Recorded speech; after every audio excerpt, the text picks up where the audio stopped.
Hello everyone, welcome to my channel. जय हिंद। I hope आप लोगों की पढ़ाई अच्छी चल रही होगी और आप लोग टाइपिंग कर रहे होंगे।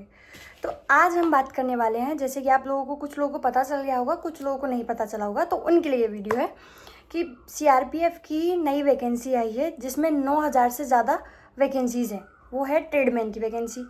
तो आइए बात करते हैं उसके बारे में कि उसके क्या एज क्राइटेरिया है, क्या उसके लिए आपको क्वालिफ़िकेशंस चाहिए, उसके लिए क्या क्या पढ़ना है, एग्ज़ाम कब होगा, कैसे क्या होगा, कब से फॉर्म स्टार्ट हो रहे हैं, कब तक लास्ट डेट है, तो उसके बारे में हम बात करने वाले हैं। तो सीआरपीएफ में अगर आप लोग 10th आपने कर रखी है या फिर 10th कर रखी है, 10th के साथ में आईआईटी आपने कर रखी है, तो ये जॉब आपके लिए है। अगर आपको जल्दी जॉब चाहिए तो ये जॉब आपके लिए है। तो फर्स्ट हम स्टार्ट करते हैं। अभी 8 अप्रैल मतलब कल ये वैकेंसी आई है, उसका नोटिफिकेशन जारी हुआ है। इसमें आपके टोटल 9,195 पद हैं, ठीक है ना। उसमें लड़कियों की भी वैकेंसी, लड़कियां घबराओ मत, आप लोगों के लिए भी वैकेंसीज है इसमें, ठीक है ना। और इसमें एक चीज़ है कि इसमें स्टेट वाइज है, जो हमारी वैकेंसीज है ना वो स्टेट वाइज है कि यूपी में कितनी है, बिहार में कितनी है, राजस्थान में कितनी है, इस टाइप से वैकेंसीज हैं, ठीक है। तो इसके फॉर्म स्टार्ट हो रहे हैं 20 अप्रैल से। 20 अप्रैल के बाद आप इसके फॉर्म अप्लाई कर सकते हैं, तो जल्दी अप्लाई कर दीजिएगा, क्योंकि लास्ट में अगर करने की सोचते तो साइट में थोड़ा इशू रहता है, तो थोड़ी प्रॉब्लम होती है। और 19 में इसकी लास्ट डेट है फॉर्म को अप्लाई करने की, ठीक है ना। तो इसमें सबसे पहले क्या होता है, सबसे पहले इसमें पीईटी पीएसटी होगा। मतलब आप लोगों की हाइट वाइट नापी जाएगी, लड़कों की चेस्ट वगैरह नापी जाएगी, लड़कियों की ओनली हाइट इसमें 170 मांगी है। कुछ पोस्ट में मतलब जो मिनिमम हाइट है वो 170 सेंटीमीटर मांगी है लड़कों की, लड़कियों की मांगी है 157 सेंटीमीटर, ओके। और बाकी आपको वैकेंसीज़ के हिसाब से और जो आपकी कैटेगरी है उसके हिसाब से भी एज में थोड़ा रिलैक्सेशंस है, ठीक है ना। और इसके बाद में बात करते हैं पीएसटी के बाद में होगा।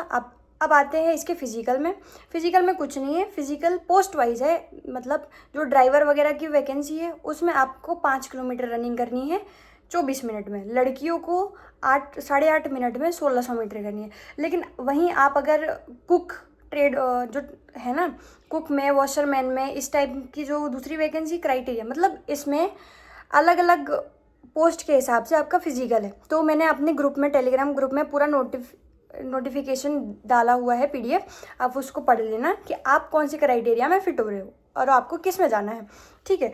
उसमें क्या है, जो कुक वगैरह वाले हैं उसमें आपको 9 मिनट में या फिर 10 मिनट में 1600 मीटर मारनी है लड़कों को, तो इतना हार्ड तो है नहीं मुझे लगता है, ठीक है ना। तो आप उस चीज़ को देख लीजिएगा। जो लोग फिजिकल पास कर लेंगे उसके बाद उनका होगा टेस्ट, ऑनलाइन टेस्ट होगा, 2 घंटे का टेस्ट होगा, 100 नंबर का होगा। सेम जो हमारे दूसरे ट्रेड है एग्ज़ाम्स उन्हीं के जैसा है। 25 नंबर की मैथ होगी, 25 नंबर की रीजनिंग, 25 नंबर की जीएस और 25 नंबर हिंदी या इंग्लिश में से जो आप चूज़ करना चाहो, ठीक है ना। 2 घंटे का सफिशिएंट टाइम है। पूरा पैटर्न एसएससी वाला है, तो ज़्यादा परेशान होने की ज़रूरत नहीं है और इतना हार्ड पेपर आएगा नहीं।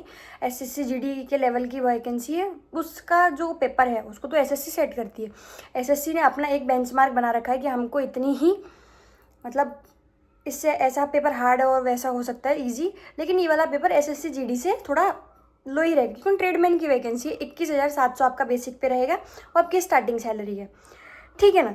अब बात करते हैं, इसमें अलग अलग ट्रेड्स हैं, एक टेक्निकल भी है, टेक्निकल एंड ट्रेडमैन।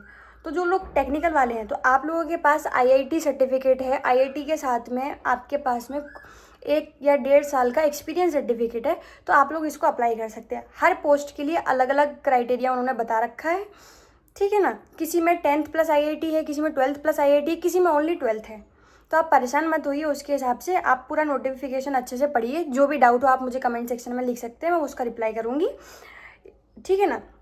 फिर अब बात करते हैं, टोटल इसमें वैकेंसी है लड़कों के लिए 9,096 और लड़कियों के लिए है 79, ठीक है। और यूपी में वैकेंसी है 1,215, बिहार में 695, एमपी में 449। इस टाइप से हर राज्य की सबसे ऊपर से नीचे मतलब कम आती जा रही है। तो सबसे ज़्यादा वैकेंसी है यूपी वालों के लिए, तो यूपी वालों आप लोग पढ़ाई करने लग जाओ अच्छे से, ठीक है। और क्या बताना रह गया इसमें, हाँ, उसके बाद में जब आप सीबीटी पास कर लोगे उसके बाद में आपका होगा ट्रेड टेस्ट क्वालिफाइंग है, ठीक है। अब जैसे आप कुक के लिए अप्लाई कर रहे हो तो आपसे खाना वाना बनवा के देखा जाएगा, या फिर किसी और के लिए कर रहे हो वॉशरमैन वगैरह के लिए तो आयरन वायरन आपसे करवा के देखा जाएगा। मतलब आपके ट्रेड के अकॉर्डिंग आपसे ट्रेड टेस्ट लिया जाएगा, और ट्रेड टेस्ट इतना हार्ड एंड फास्ट नहीं है, ट्रेड टेस्ट ओनली क्वालिफाइंग है, क्वालिफाइंग इन नेचर, ठीक है। और जो हमारी यूआर कैटेगरी के हैं आप लोगों को 30%, 50 नंबर का ट्रेड टेस्ट होगा, उसमें से आपको 30% लेके आने हैं। और OBC 25, OBC EWS 25%, SC ST 20%। तो क्वालिफाइंग है, तो ये नहीं सोचना है कि हमारे ट्रेड टेस्ट के मार्क्स हमारे फाइनल मेरिट में जुड़ेंगे, नहीं जुड़ेंगे। आपको मेन फोकस करना है अपने एग्ज़ाम पे। और क्योंकि फिजिकल इतना हार्ड एंड फास्ट है नहीं, सारे लोग कर सकते हैं उस फिजिकल को, ठीक है ना, तो परेशान होने की ज़रूरत नहीं। तो मेन है हमारा पेपर में नॉर्मलाइजेशन होगा, 1/4 की नेगेटिव मार्किंग है, क्योंकि वैकेंसीज ज़्यादा है तो नंबर ऑफ़ फॉर्म्स भी ज़्यादा अप्लाई होंगे, जिसके लिए जो हमारा पेपर होगा वो बहुत सारे शिफ्ट और डेज में हो सकता है, जिसके लिए आपको नॉर्मलाइजेशन देखने के लिए भी मिलेगा, तो उसके लिए भी परेशान नहीं होना है। 1/4 की नेगेटिव है तो इसको अच्छे से ध्यान रखना, उसके हिसाब से अपनी तैयारी करिएगा, पढ़ाई करिए, सब कुछ अच्छे से हो जाएगा। बाकी कुछ बताने के लिए और कुछ नहीं है, ठीक है ना। स्टेट वाइज वैकेंसी है, स्टेट वाइज कट ऑफ लगेगी इसमें, तो ज़्यादा कुछ सोचना नहीं है, पढ़ाई करना है, हो जाएगा। अच्छी जॉब है। 21,700 जो कांस्टेबल का है वही है, और आपको कांस्टेबल से इजी जॉब पड़ेगी, ठीक है ना। कांस्टेबल को बहुत हार्ड ड्यूटी है, लेकिन आप लोगों को इजी जॉब पड़ेगी ये वाली। बाकी कोई भी प्रॉब्लम हो तो आप मुझे कमेंट सेक्शन में लिख सकते हैं, और प्रॉपर पीडीएफ्स के लिए, स्टडी नोट्स के लिए आप मेरा टेलीग्राम ग्रुप ज्वाइन कर लीजिए, ठीक है। अगर कोई दिक्कत हो तो बताइए। बाकी वीडियो अच्छी लगी हो तो लाइक एंड सब्सक्राइब करना ना भूलें। जय हिंद।